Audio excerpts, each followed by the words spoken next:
Salut à tous et bienvenue. Aujourd'hui, on s'attaque à un vrai poids lourd du programme de droit pour le bac STMG, le contrat.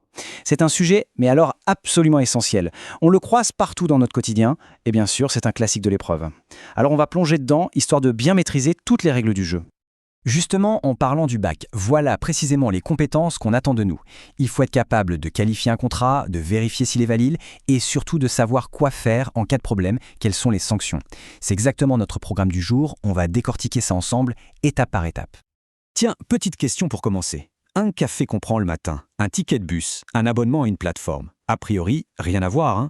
Et pourtant, le point commun entre tout ça, c'est que ce sont des contrats. Et oui, même acheter sa baguette de pain, c'est juridiquement un contrat.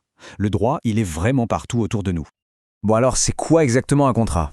Voilà la définition officielle, celle du Code civil. C'est un accord de volonté. Ça, c'est le cœur du réacteur. Il faut au moins deux personnes qui se mettent d'accord. Et d'accord pourquoi? Pour créer des obligations. C'est-à-dire qu'une personne, le créancier, pourra exiger quelque chose de l'autre, le débiteur. Payer une somme d'argent, livrer un objet, voilà ce qu'est une obligation. Pour que tout soit bien clair, on va suivre la vie d'un contrat, de A à Z. On va voir sa naissance, puis on vérifiera s'il est en bonne santé, on regardera comment il vit sa vie, et bien sûr ce qui arrive quand ça se passe mal, avec à la fin un petit focus sur le cas particulier des achats en ligne. C'est notre feuille de route. En avant. Allez, on commence par le tout début, la naissance du contrat. Comment un simple accord de principe se transforme en un véritable contrat, reconnu et protégé par la loi. C'est toute la phase de formation. Pour qu'un contrat soit valide, il faut absolument, et j'insiste, réunir ces trois ingrédients. C'est un peu la checklist ultime qu'il faut avoir en tête le jour de l'épreuve. Si un seul de ces trois éléments manque à l'appel, eh bien tout le contrat risque de s'effondrer. Le premier ingrédient, et sans doute le plus important, le consentement. Ce n'est pas juste dire oui. Pour que ce oui soit valable, il faut qu'il soit donné librement, donc sans aucune pression, et de manière éclairée, c'est-à-dire en ayant toutes les informations importantes en main. C'est vraiment la base de tout. Et là, attention, parce que la loi est là pour protéger ce consentement. Si jamais il a été, disons, faussé, le terme juridique exact, c'est vicié. Eh bien, si le consentement est vicié, le contrat peut être tout simplement annulé.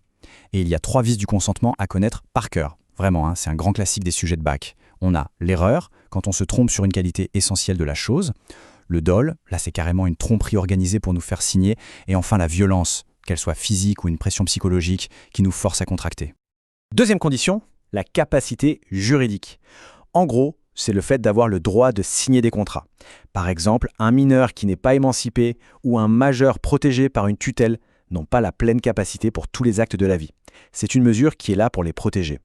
Et notre troisième et dernier ingrédient, le contenu du contrat. Il y a 2 règles simples. D'abord, il doit être licite, c'est-à-dire légal. On ne peut évidemment pas signer un contrat pour quelque chose d'interdit par la loi. Ensuite, il doit être certain. Ça veut dire qu'on doit savoir précisément ce sur quoi porte le contrat, à quoi on s'engage. D'accord, on a nos 3 conditions. Mais la question cruciale, notamment pour le bac, c'est « et alors ?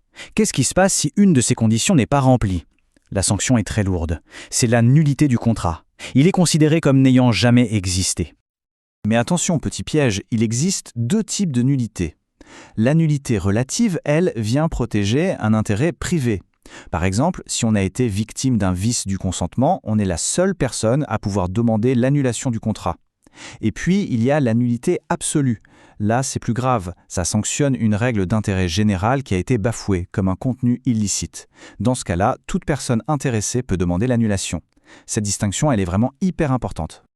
Bon, imaginons que notre contrat est bien né, il remplit toutes les conditions. On passe à l'étape suivante, sa vie normale. C'est la phase d'exécution, où chacun doit simplement faire ce qu'il s'est engagé à faire. Cette petite phrase, le contrat est la loi des parties, il faut la retenir. C'est l'article 1103 du Code civil et ça exprime le principe de la force obligatoire. Ça veut dire qu'une fois qu'il est valablement signé, le contrat a la même force qu'une loi pour les personnes qui l'ont conclu. On ne peut pas s'en défaire comme ça, sur un coup de tête. Mais voilà, parfois ça dérape. L'une des parties ne tient pas sa promesse. On entre alors dans la phase la plus conflictuelle, l'inexécution du contrat. Et ça, c'est la situation type d'un cas pratique au bac. On a un problème, le co-contractant ne fait pas ce qu'il doit faire, alors que peut faire la victime? Est-ce qu'elle doit juste attendre? Sûrement pas, la loi a prévu toute une boîte à outils pour réagir. Et là voilà, cette fameuse boîte à outils de l'article 10.127. Le créancier, donc la victime, a plusieurs options. Il peut par exemple refuser de payer tant que l'autre n'a pas livré. Il peut aller en justice pour forcer l'exécution. Il peut demander une baisse du prix. Ou, solution la plus radicale, il peut demander la fin du contrat qu'on appelle la résolution. Et le point clé, c'est qu'on peut souvent cumuler ces sanctions avec une demande de dommages-intérêts pour réparer le préjudice. Un tout petit détail, mais qui a une importance capitale, surtout dans un cas pratique. Avant d'utiliser la plupart de ces outils, il y a une étape presque toujours obligatoire, la mise en demeure. C'est un courrier formel, un dernier avertissement pour demander à l'autre de s'exécuter. Si on oublie de mentionner ça dans une copie, on perd des points bêtement. On termine avec un sujet en plein dans l'actualité et qui tombe très souvent au bac, le contrat sur Internet. Puisqu'on achète à distance, sans voir ni toucher le produit, la loi nous protège encore plus. On devient un cyberconsommateur avec des droits spéciaux. Ce chiffre, il faut le graver dans sa mémoire. 14 jours, c'est la durée du fameux droit de rétractation. Pour la majorité des achats en ligne, on a 2 semaines après avoir reçu le produit pour changer d'avis. On le renvoie et on est remboursé. Pas besoin de donner la moindre explication. C'est une super protection. Pour nous éviter de commander par erreur, la loi impose aussi ce qu'on appelle la procédure du double clic. Un premier clic pour valider son panier, puis une page récapitulative apparaît et il faut un deuxième clic pour confirmer définitivement la commande. Ça nous laisse le temps de bien vérifier que tout est OK. Le vendeur en ligne a aussi beaucoup plus d'obligations d'information qu'un vendeur en magasin. Avant même de cliquer, il doit nous donner plein d'infos très claires. Les détails du produit, le prix total avec les frais, la date de livraison, qui il est, comment le contacter. Le but, c'est de compenser le fait qu'on ne puisse pas voir le produit en vrai.